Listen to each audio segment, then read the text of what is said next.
Bonjour à tous et à toutes, donc aujourd'hui on se retrouve pour une nouvelle vidéo et je viens vous parler du livre Les Faucheuses de Céline Raphael. Il était chez Librinova. Donc je vais pas trop vous en parler parce que moi je l'ai lu en numérique. Je vais vous mettre la couverture en format couleur juste là. Donc c'est un livre qui j'ai lu en e-book et là pour l'occurrence pour être précis c'est la partie 1.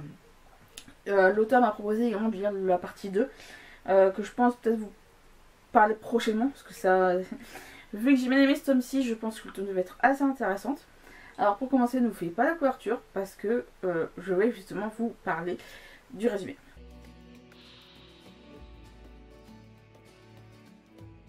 Dans ce livre, on est en 2058 et ça fait maintenant 8 ans que l'humanité est devenue totalement immortelle. C'est-à-dire que tu peux recevoir 10-15 balles dans le corps, tu vas tomber raide mort, mais tu vas te relever comme si de rien n'était.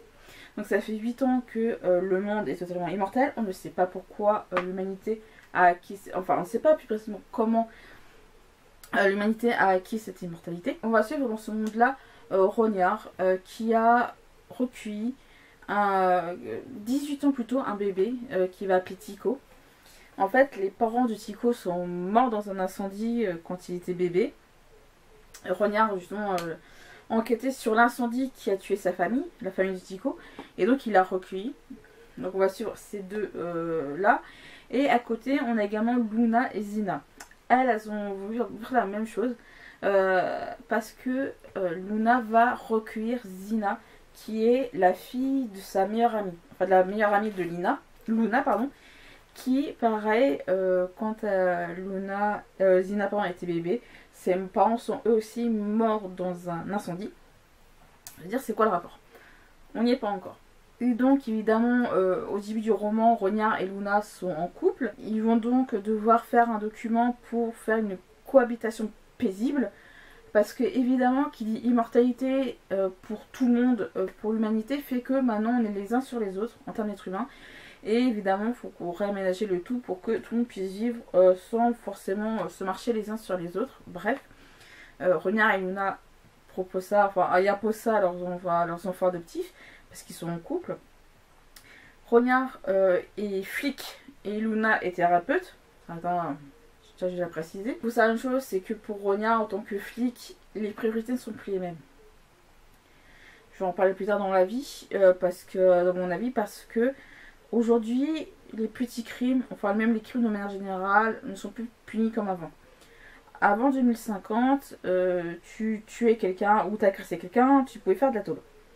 Maintenant, les seuls crimes qui font que tu peux subir une condamnation, c'est les crimes liés à l'environnement. Donc évidemment, au-delà de cette immortalité-là,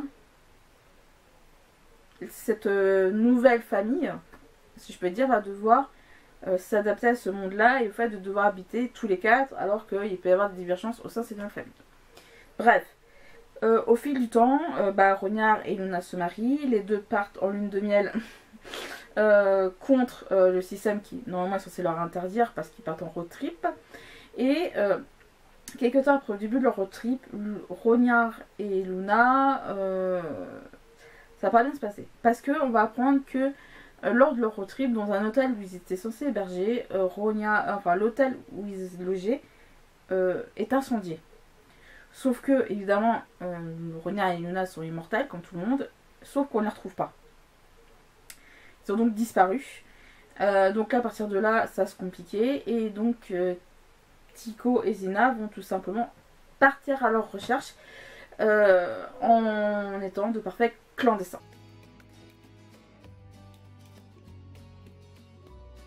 C'est un livre qui m'a été proposé directement par l'auteur.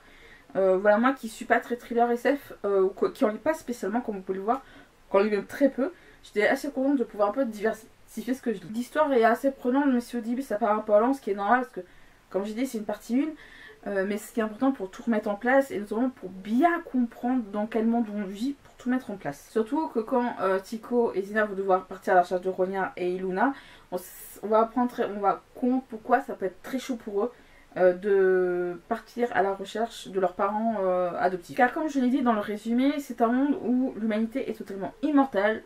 Comme je disais tout à l'heure, tu peux crever de 10 balles peut te coller 10 balles dans le corps, tu vas trouver comme si c'était normal. Et par exemple, c'est ce qui fait que c'est un peu chaud parce que on va à un moment parler d'un personnage qui va recevoir une balle entre les deux yeux, bah il va finir en état de légumes jusqu'à la fin des temps, si je peux me permettre du terme. Là en effet c'est un peu chaud aussi.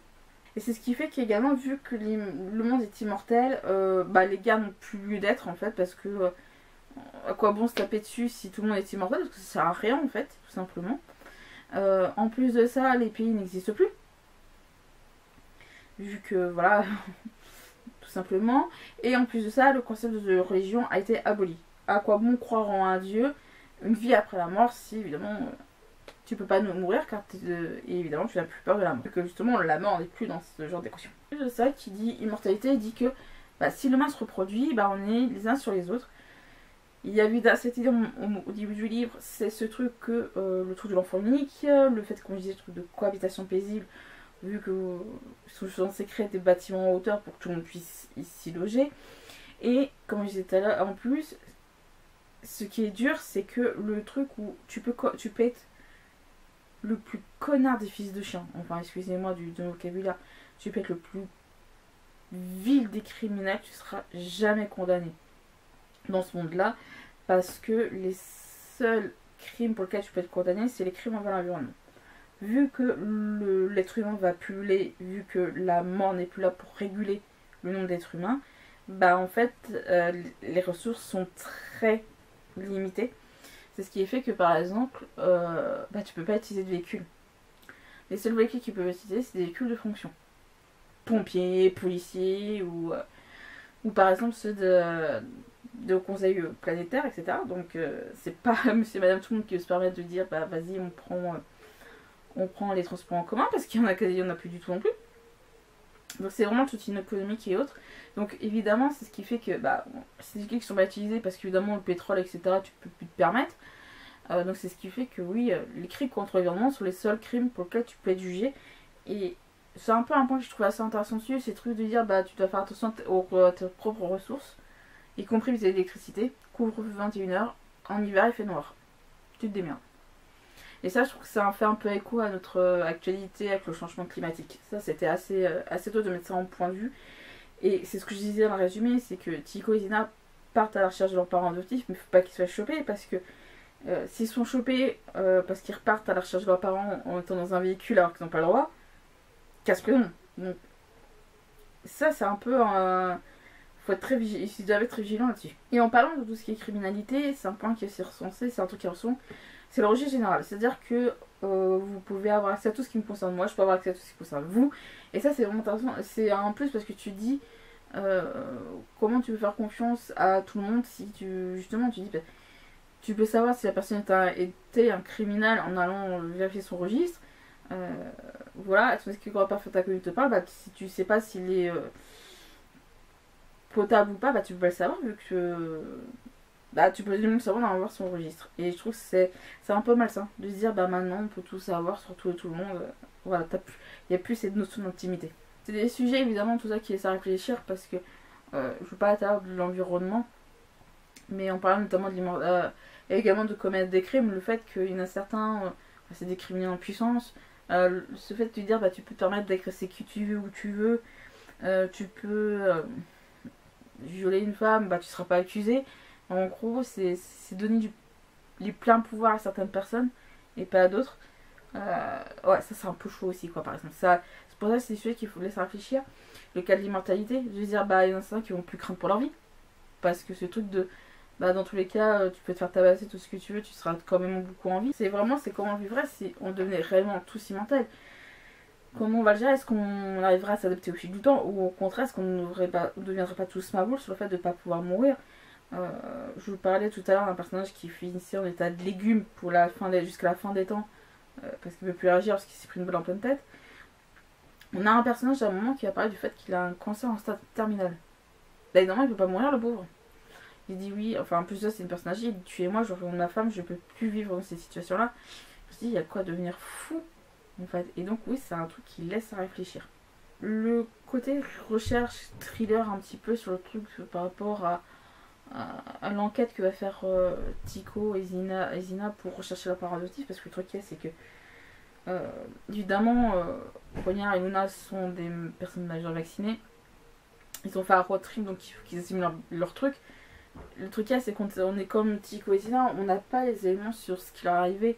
Il y a eu un incendie dans leur hôtel, ok, on n'a même pas plus d'infos si la personne est recherchée ou pas. On parle de l'incendiaire, donc on ne sait pas ce qu'il y a des recherches. Ils sont très mortels, mais on ne les a pas trouvés. Il y a un élément qui va faire en sorte que Zina et Tico vont partir à leur recherche. Il va y avoir des informations au fur et à mesure. Mais vu qu'ils ne doivent pas se faire prendre parce que ils sont en Nouvelle-Espagne, en Ancienne-Espagne, pardon. Ils vont devoir aller en Ancienne-Italie, ils vont se trouver en Ancienne-France, alors qu'ils n'ont pas le droit vis-à-vis du fait que pour se déplacer, si tu vas pas à pied, tu es obligé de prendre un véhicule et là tu te fais griller. On est vraiment en tension, on est en mode espérons qu'ils avancent dans leur enquête que la police ne veut pas amener, espérant qu'ils se fassent pas prendre, espérant qu'ils trouvent des infos et tout et tout. Évidemment, il y a la confiance qui doivent se créer entre Zina et Tico, vu qu'ils s'en donnent pas énormément. Ouais, c'est très dur à vivre en fait. Et on se dit, mais peu à peu leur relation change. À Tico et Zina, ils apprennent à davantage communiquer.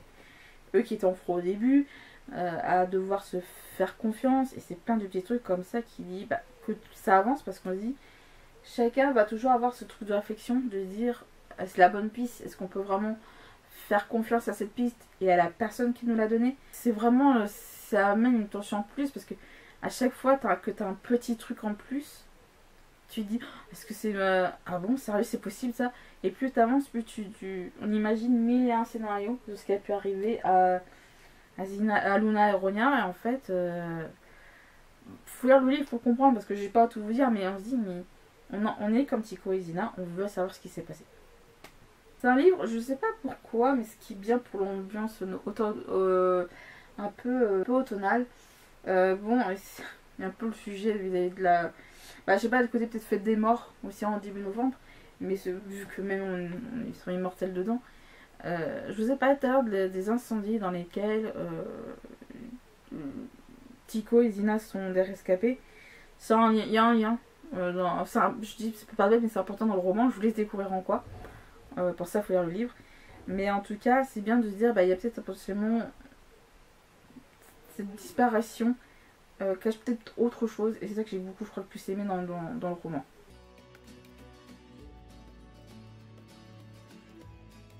Ma chronique sur la partie 1 des Faucheuses de Céline Raphael est terminée. J'espère qu'elle vous a plu.